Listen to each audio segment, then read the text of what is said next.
Salam à tous et bienvenue sur Maroc 24. N'oubliez pas de vous abonner et d'activer la cloche pour ne rien manquer de nos prochaines vidéos. Aujourd'hui, le lundi 14 août 2023, on va explorer une chronique rédigée par le journaliste Mustapha Tossa, publiée sur Express, sur la manière dont les médias officiels algériens présentent la visite à Washington du ministre algérien des Affaires étrangères, Ahmed Attaf.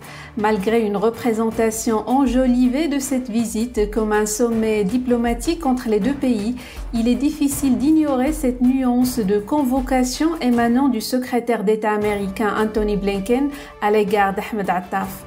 En réalité, cette rencontre n'était pas axée sur les valeurs partagées par les deux pays.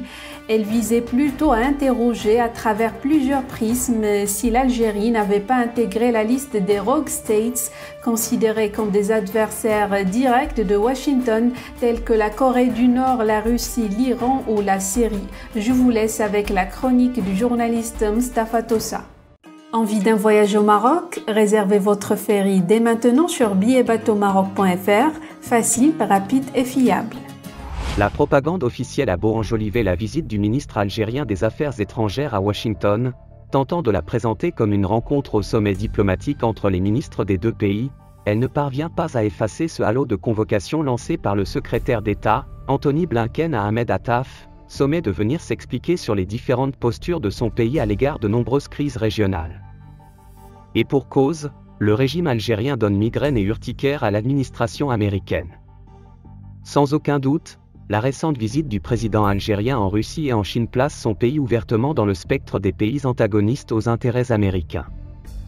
Non satisfait de continuer à financer la machine de guerre russe en Ukraine à travers de gigantesques contrats d'armement, le président algérien propose de quitter le système économique mondial géré par le dollar et l'euro pour rejoindre les forces économiques concurrentes à la puissance américaine et européenne. Même s'il était difficile de faire la part des choses dans cette attitude entre la maladresse des ignorants et le sérieux d'une conviction politique, Tebboune avait choqué l'opinion internationale par une telle légèreté.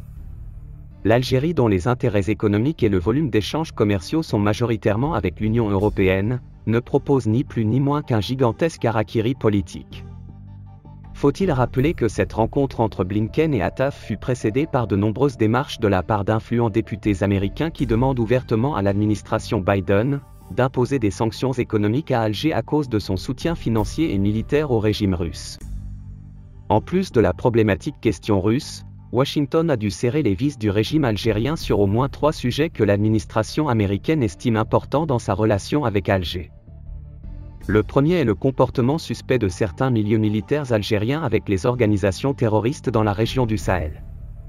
Dans un contexte où il y a un risque d'intervention militaire internationale au Niger pour y rétablir l'ordre institutionnel, les relations suspectes de l'Algérie avec la mouvance terroriste régionale est à scruter avec beaucoup d'attention. La deuxième problématique qui intéresse au plus haut point l'agenda américain dans la région, et la promotion des accords d'Abraham que Washington considère comme une précieuse rampe de lancement pour l'instauration de la paix et de la stabilité. Le régime algérien se devait d'expliquer son double discours, celui qu'il sert à la diplomatie américaine en étant favorable à la paix et à la solution de 2 États, et celui extrémiste et de propagande qu'il sert à son opinion publique sur la non-reconnaissance de ce qu'il appelle l'entité sioniste, sans aucun doute le fruit de son alliance maléfique avec le régime iranien, toujours honni par les Américains. La troisième préoccupation américaine discutée avec le ministre algérien a été l'agressivité militaire de son régime et ses multiples menaces de déclarer une guerre contre son voisin marocain, soit directement, soit en la sous-traitant aux milices séparatistes du Polisario. D'ailleurs, le positionnement américain sur l'affaire du Sahara a fait l'objet d'une tentation de manipulation propagandiste de la part du régime algérien vite dissipé par Anthony Blinken en personne. Le message US est limpide. L'administration américaine reconnaît la souveraineté du Maroc sur son Sahara et fait confiance aux Nations Unies pour incarner et inscrire dans le marbre institutionnel international cette reconnaissance. Contrairement à ce que propagent pompeusement les médias officiels algériens, la rencontre Blinken-Attaf n'avait pas pour objectif de discuter des valeurs communes entre l'Algérie et l'Amérique. Il s'agissait plutôt d'une interpellation à multiples segments de la part des Américains pour savoir si le régime algérien n'a pas rejoint la liste des « Rogue States », ouvertement ennemis de Washington comme la Corée du Nord, la Russie, l'Iran ou la Syrie.